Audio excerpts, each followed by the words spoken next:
Hello, this is Teng Ong from University Malaya. Today, I would like to share on the role of radical prostatectomy and focal therapy for prostate cancer. So let us begin. The core paradigm here, is regarding definitive control of the cancer. To have the whole gland removed, to remove all the multifocal disease for prostate cancer for the patient. However, there's a trade-off of declining in the functional status of the patient. On the other hand, there is a concern or focus on functional preservation by using focal therapy. However, with focal therapy, that introduces the oncological uncertainty regarding area that could potentially be untreated. Why radical prostatectomy remain the mainstay of treatment, because the whole gland is being removed, and pelvic lymph node dissection could also be performed. And with the whole specimen, we can have a full pathological examination for the patient with a proper T staging. Then there's also a clear pathway in terms of salvage treatment, in terms when the patient came back with biochemical recurrence. Comparing different modality of radical prostatectomy, there are the traditional open radical prostatectomy, laparoscopic radical prostatectomy, and also robotic assisted radical prostatectomy. Both the laparoscopic and robotic assisted surgeries are both minimally invasive approach. Technically, of course, the traditional one, we have good tactile exposure for the surgery, but of course the benefit for the minimally invasive surgery is a better magnification, and this is especially true for robotic assisted surgery. Blood loss, the minimally invasive approaches have less blood loss compared to the traditional open surgery, and of course we have a very good recovery in terms of convalescent for the patient who adopted robotic assisted prostatectomy or a laparoscopic surgery. Functional preservation with the better magnification and better maneuverability of the robot, early continence and potency is very much possible with robotic assisted surgery. In terms of long-term oncological control, all modality offer same outcome in terms of long-term cancer control for the patient. There are certain technique that we could use to push the boundary in terms of functional preservation in radical prostatectomy, especially for robotic assisted radical prostatectomy. So there are various techniques to try to preserve the nerve around the prostate, so that will hopefully improve the sexual and urinary continence function for the patient. And also there is a rachis sparing approach, of which we preserve the anterior structure of the prostate, and that could lead to early urinary continence control for the patient. And the robotic platform offer very good visualization and maneuverability, as we have mentioned, that will enable very precise apical dissection, and also very accurate way of psychourethra anastomosis that will hopefully be able to improve the functional outcome for the patient. Well, now the traditional view is that the prostate cancer is multifocal, so we need to take the whole gland out.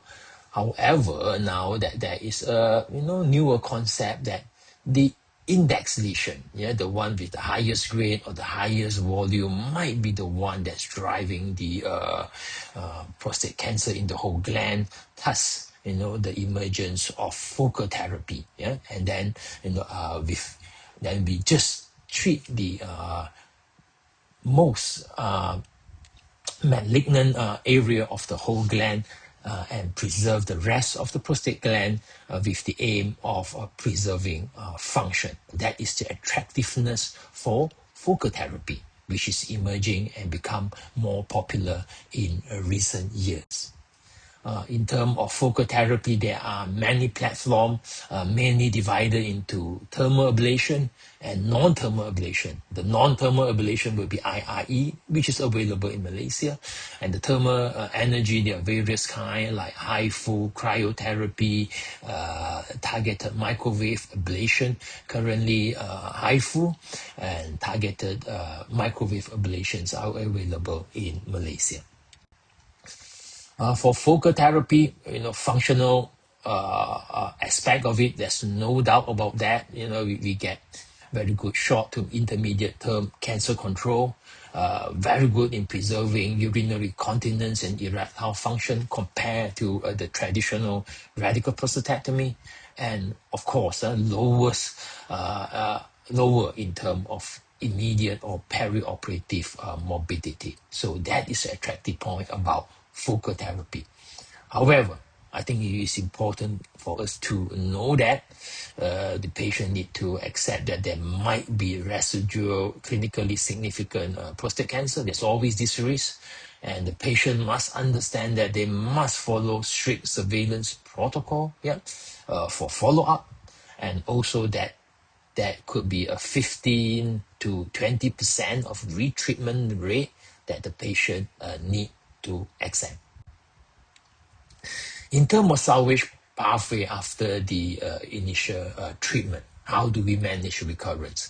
For radical prostatectomy, there is an established pathway, right? So when the PSA recurrence happen, we will trigger a definitive protocol, and then that could be followed with salvage radiotherapy plus minus ADT. These outcomes are always and most of the time predictable and standardized. However, in terms of recurrence for patient after focal therapy, there are less established way of managing it, because they are kind of heterogeneous recurrence with various options to manage the patient, like repeating focal therapy, or we let the patient have primary radiotherapy, or we could have salvage radical prostatectomy. And it's important to bear in mind that salvage radical prostatectomy post-focal therapy is technically challenging, especially for those using thermal energy. In focal therapy, the anatomical plane could be distorted, thus leading to a higher rate of complication. That we have to bear in mind. For the management of prostate cancer, there's always this trade-off between good oncological control of disease and the preservation of function for the patient. For example, if we adopt active surveillance, especially for low-risk disease, the patient would conserve and preserve all the critical functions in terms of urinary and sexual function. Of course, this will be a trade-off for the uncertainty regarding the future course of the cancer. And for radical prostatectomy, we remove the whole gland, so there's very high oncological certainty. However, there will be compromise in terms of functional preservation. Whereas focal therapy would lie somewhere in between. So the key takeaway here is that there's no perfect treatment. We need to align the treatment to suit the risk profile of the patient, and also the risk tolerance of the patient, and also how much the patient want to preserve the function. And of course, this will be shared decision making between the doctors and the patient. comorbidities. So patients selection, ideal candidate for radical surgery will be patients with high-risk diseases, especially those with multifocal disease, with large prostate volume, and certain patients really desire for definitive cure. And also the psychological intolerance for some patients for active surveillance and routine repeat biopsies will push the patients towards radical surgery.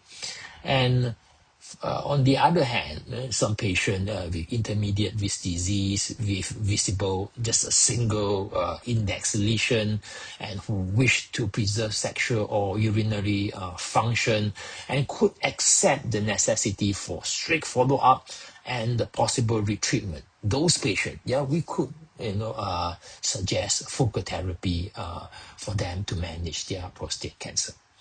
So in the subsequent slide, I'm going to show the current guideline and see what it says. Now, this is the latest version of the EAU guideline in 2026. So these are the important trial demonstrating the efficacy of radical prostatectomy. And these are the immediate complication perioperatively, and these have the lowest incidence if we adopt the radical prostatectomy using the robotic platform. Of course, the long-term side effect will be urinary incontinence and also sexual dysfunction. Then in the EAU guideline, there's no mention of surgery for low-risk patient. Yep. And then for intermediate risk, this is an important slide. So radical prostatectomy could be offered for patients with life expectancy of more than 10 years. And also here we could offer focal ablative therapy or even like whole gland therapy within clinical trial or registry. So those are the important terms that we need to be aware of. Yeah. So this slide is important for high risk localized disease. High risk here, yeah. So this different. So radical prostatectomy is a strong recommendation, and also we could perform extended pelvic lymph node dissection. Focal therapy is no. Yeah. And of course, for locally advanced cancer, radical prostatectomy could be offered as part of multimodal therapy, and focal therapy should not be recommended. Then this is the latest version of NCCN guideline. In the NCCN guideline for low-risk disease, radical prostatectomy could be considered for a patient who could accept the surgery. And of course, for intermediate risk prostate cancer, radical prostatectomy is one of the choices. And here is the unfavorable intermediate risk group patient. Radical prostatectomy is one of the options. Here, high or very high risk patient, again, radical prostatectomy is one of the options. And this one other slide here is for patient with regional prostate cancer. Radical prostatectomy is one of the options in selected patients. So these are the NCCN guidelines. In terms of making a decision, first is the disease suitability. We need to consider, whether the disease is localized or just unifocal or multifocal, and the patient priority, they want absolute control or they want functional preservation. Modality truth, we need to counsel that modality specific superiority is unproven. This especially for focal therapy, where the HIFU is better, IRE is better. There's no definitive answer to that. There's very much depend on the location of the tumor and also the size of the prostate, and then the the decision on whether focal treatment or whole gland treatment. Yeah, so this is especially applicable to patients considering focal disease for intermediate risk prostate cancer. And also the surgical platform. This is very much dependent on the technical mastery and the surgeon's experience in both radical prostatectomy and also focal therapy. So there's a patient factor, the disease factor, and also the surgeon's factor. Well, this is something new that has just been announced in ASCO 2026 on the 31st of May this year in 2026 on the potential new targeted treatment option for people with localized high-risk prostate cancer. This has been published in the New England Journal of Medicine on the 31st of May 2026 with perioperative apalutamide and ADT. Yeah? So this slide you will see very often in the coming months or years. These are the two primary outcomes for this randomized controlled trial or for radical prostatectomy. So patient in the arm of ADT plus apalutamide have a better outcome in terms of pathological complete response or minimum residual disease.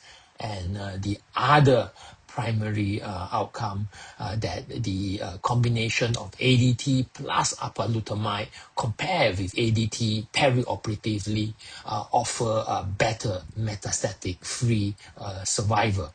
So the hazard ratio is 0.8. So the paradigm might change in the future.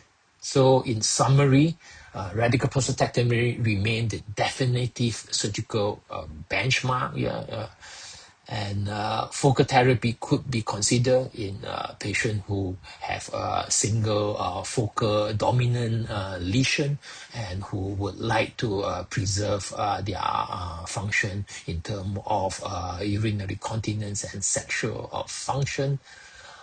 And the clinical reality is that there's no universal best platform. Yeah? So it's a discussion between the patient and the doctors in charge on which modality is the best suited for the particular patient.